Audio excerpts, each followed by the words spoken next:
ആത്മീയൻ്റെ സംസ്കാരം അളക്കുന്നത് അവൻ്റെ ഭാഷയാണ്. ഈ എടാ പോടാ വാടാ വിളിച്ച ഒരു സംസ്കാരം ഉണ്ടല്ലോ, അതൊന്നും ഒരു ആത്മീയന് ചേർന്നതല്ല. ആത്മീയൻ്റെ ഭാഷ കേട്ടാൽ അറിയാം അവൻ ആത്മീയനാണ്. കരമുയർത്തി ദൈവത്തിൽ നിന്ന് സ്തോത്രം ചെയ്തേ. മാടാ പോടാ സംസ്കാരം അല്ല ആത്മീയൻ്റെ സംസ്കാരം.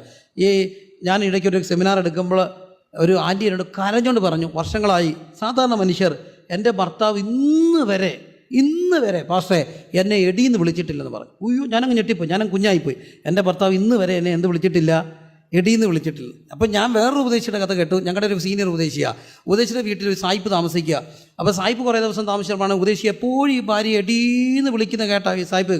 അപ്പോൾ സായിപ്പ് അവസാനം ഈ ഉപദേശിയോട് ചോദിച്ചു, ഉപദേശി pastor, what you are always calling your wife എഡി and what's the meaning of എഡി? അപ്പോൾ അച്ഛൻ സായിപ്പിനോട് പറഞ്ഞത്, you people always call honey and your honey is our എഡി. മനസ്സിലായി? You always call honey and your honey is our എഡി. പക്ഷേ ഇവിടെ വിളിച്ചത് എന്താ? മോളെ കേട്ടോ, മോളെ വേറൊരു വയലിൽ എന്ത് ചെയ്യണ്ട, പോകണ്ട.